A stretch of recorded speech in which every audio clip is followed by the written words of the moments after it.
Një president që merr një me kushtetut, sipas logjikës me faturë politike. Me faturë politike. Po presidenti që ka marrë një dekret si pasojë një nuk kemi dispozita ligjore ne tani që dekretet antikushtetuese qoftë dhe presidentit për faturë politike. Faturë politike po, pa i smer faturë politike se ai nuk është politikan.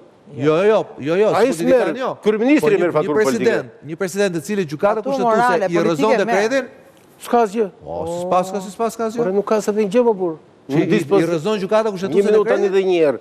Në dispozit. Në kohë që ai thotë s'ke dispozite do flasim tani me interpretim. Politika është po jem politika, a tham që ka hyrë presidentin politik. Po pra ka hyrë presidentin politike se jep dorëheqjen. Çfarë do bësh ti? Jo, unë them që në rast të tillë presidenti do kërkosh siç kërkon, sepse këto e dha përgjigjen sot. Si pjesë e faturës të gjithë kësaj rrëmuie që po bëhet. Nga gjykata kushtetuese, te qeveria, ta vazhdoj debatin se e dha përgjigjen sot presidenti, e dha sot.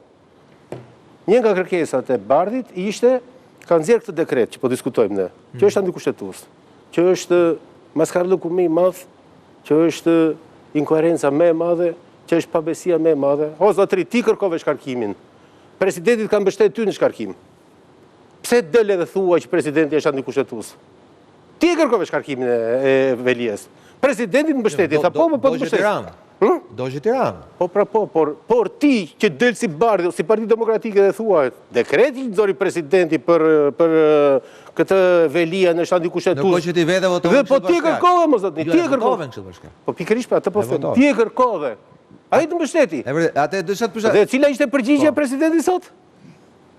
Unë jam zgjedhur për të respektuar ligjin, kushtetutën, nuk e kam shkel atë. U dha përgjigja, pra nuk e jap dorëheqjen. Mirë, dakord. Unë them në rastin një vendimi çfarë do bësh më tutje? Kushtetuese që këtu pastaj krijohet një amulli nga e cila nuk e di kush përfiton. Megjithatë, Karamuç më bëri shumë përshtypje sot, unë nuk e dëgjova, po më bëri përshtypje se e lexova në dy vende që ka përmendur Partia Demokratike dhe ka sulmuar dhe presidenti i Republikës dhe familjen e tij. Pasuritë e të birit. Shiko, presidenti Begaj para se të ishte president ka qenë për shumë vitesh një karrierë të gjatë si mjek. Madje mjek i rëndësishëm për atë fushë që ka mbuluar edhe ka shpëtuar shumë jetë njerëzish. Brenda dhe jashtë vendit duke i ndjekur ata në mjekim dhe për këtë arsye ka qenë pjesë e kontratave dhe me spitalet huaja, jo vetëm me ato vendas.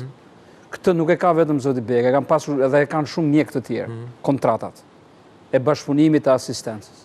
Dhe pagesat që janë bërë, me aq sa unë sot u interesova se mu duk marzi që një president para dite pra nuk duhet bijem në kurtin e këtyre deklarave politike se pastaj ndihemi keq edhe me ata që i kemi njohur shumë vite përpara dhe themi ore janë vërtet kështu apo vëm në dyshim edhe logjikën tonë dhe na del që ato pagesa janë të mbartura nga shërbimet më parë.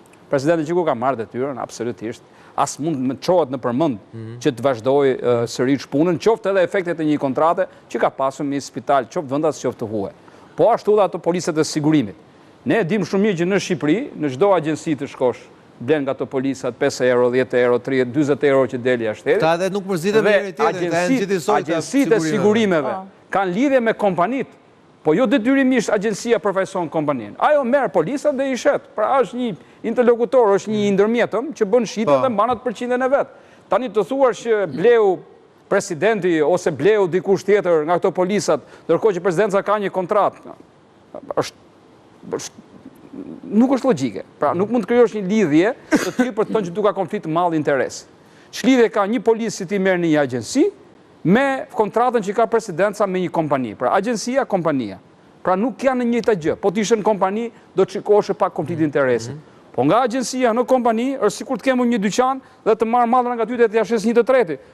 Ç'lidhje ka i treti me juve, kur unë e shes këtë? Unë e shes këtë. Dhe madje është edhe kjo rotacioni, që ty si të bie siguracioni. Pra, kur e blen, mund të të bjerë artësik, mund të të bjerë... Se ka një farë shumë marrëveshje me njëri tjetrin. Po pra... Ata nuk mërziten me njëri tjetrin fare. Vetëm zoti Bardhi që ka mërzit. Nuk do të futen me këtë analizën politike, se s'po takon fare. Kur duan të futen këta në këto gjërat, futen, po kapin gjëra të cilat duan t'i lidhin me zorë. Në këtë rast nuk janë lidhur dot. Mendoj se s'janë lidhur. Zoti Begaj ka 3 vjet që është presidenti i Republikës. Edhe nuk ka sens fare që ato deklarata për të pasurive kanë qenë gjithkohës aty. Po janë publike, Edhe po, aq tepër publike, janë të aksesshme, dhe mendosh që pikërisht tani që është ky problemi dhe konflikti me gjykatën kushtetuese për dekretin e zgjedhjeve të Tiranës, çohet gazbar dhe analizon deklaratën e pasurive. Do kishte qenë rënd nëse nuk do ta kishte deklaruar dhe u zbuluar në një burim, nga një burim tjetër. Po ai e ka deklaruar, e ka publike aty. Është komplet dhe kanë zgjedhë faksimilen.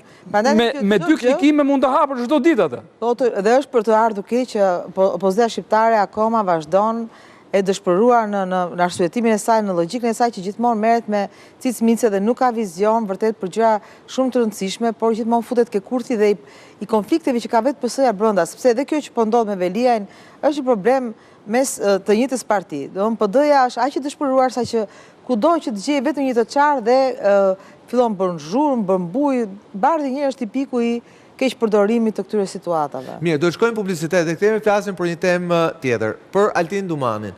Në faktin që ai deklaroi ikjen e tij, pra u vetë deklarua që ai jo thjesht sigurisht në fund mandatit në dhjetor nuk do të jetë më kryetar drejtues i SPAK-ut, por tha në përfundim mandatit tim si prokuror i posaçëm do të largohem nga SPAK me një kërkesë. Për këtë flasim menjëherë pas publicitetit.